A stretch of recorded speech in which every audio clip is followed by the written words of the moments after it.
வெளியூர்ல வேலைக்கு போயிட்டு திருப்பி வீட்டுக்கு வந்த ஹீரோக்கு நிறைய அதிர்ச்சிங்க காத்துக்கிட்டு இருக்கு. அவனோட 2வது தங்கச்சி திடீர்னு நைட்ல எந்திரிச்சு வெளியே போறா. அவ எங்கன்னு சொல்லிட்டு அவளை காணோமேன்னு தேடி இவனும் போறான். பார்த்தா அவ ஒரு பெரிய ஒரு மரம் இருக்கு. அந்த மரத்தை அப்படி மிரண்டு பார்த்துட்டு அப்படி கீழே மயக்கம் போட்டு விழுந்துடுறா.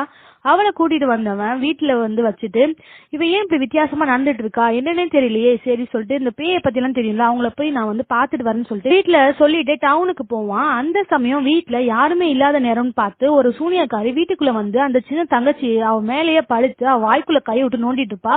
இவனும் தடுக்கலான்னு பாக்குறான். ஆனா அந்த சூனியக்கார பாட்டி அவ கையை காலை எல்லாத்தையும் புடிச்சிட்டு அவ வாய்க்குள்ள கையை விட்டு அப்படியே பல்ல பிச்சு அப்படியே எடுப்பா. அவ வலி தாங்க முடியாம கத்துவா. அந்த நேரம் பார்த்து கரெக்டா அவ அம்மா வந்துடுறாங்க. வந்து இந்த சூனியக்கார பாட்டிய அடிச்சு வெளியே துரத்தி விட்டுறாங்க. இந்த சூனியக்காரியும் அவங்க அம்மா துரத்தி விட்டதும் ஆனா சிரிச்சுக்கிட்டே அவ ஓடி போயிருவாங்க. கொஞ்ச நேரத்திலேயே அண்ணக்காரன் ஒரு மந்திரவாதியை கூட்டிட்டு வரான். உள்ள வீட்டுக்குள்ள வந்ததும் அந்த மந்திரவாதியை பார்த்ததும் அந்த பேய் அவரே துப்புது, அவர் அசிங்கமா பேசுது. அப்போ அவர் சொல்றாரு, ஏ சுவி இவ உடம்புல இருந்து போ அப்படின்னு சொல்லும் போது நான் ஒன்னும் சுவி இல்ல நான் யாம் அப்படின்னு சொல்லிட்டு அந்த பேய் பெட்ஷீட்டை போட்டு தூங்கிடுது. அதை பார்த்த வீட்டுல உள்ளவங்க எல்லாம் எதுக்கு இவ்வளவு இப்படி எல்லாம் பிஹேவ் பண்றா அப்படின்னு சொல்லிட்டு ஆச்சரியமா பாத்துட்டு இருக்காங்க. அப்போ ஹீரோ கேக்குறான், எதுக்கு இவ இப்படிலாம் சொன்னா, சுவினா யாரு அப்படின்னு கேட்கும் போது அவ ஒரு சூனியக்கார பாட்டி, அவதான் இங்க உள்ள சின்ன பசங்களை எல்லாம் சூனியம் பண்ணி பேய்களை ஏவி விடுறா. அந்த சூனியக்காரி தான் இதுக்கெல்லாம் காரணமா இருப்பாவா, அவளோட இடத்துக்கு போலான்னு சொல்லிட்டு அந்த மந்திரவாதி ஹீரோவை கூட்டிட்டு அந்த இடத்துக்கு போறாங்க.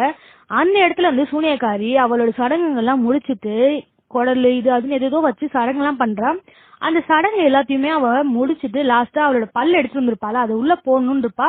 அந்த டைம் கரெக்டா அண்ணன் உள்ள வந்துருவான். உள்ள வந்ததும் அந்த பல்லு அப்படி கீழே ஆனா அந்த பானைக்குள்ள விழுந்துருது.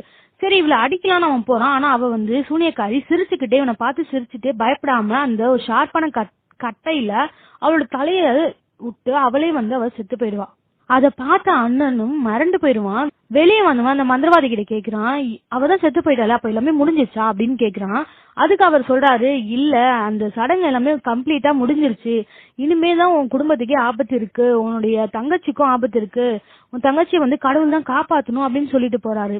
இதுக்கடுத்து அவன் குடும்பத்துக்கு என்ன நடந்துச்சு, அவன் தங்கச்சிக்கு என்ன நடந்துச்சு, இந்த ஃபுல் வீடியோ கீழே இருக்கு, பிளே பண்ணி பாருங்க. தேங்க்யூ.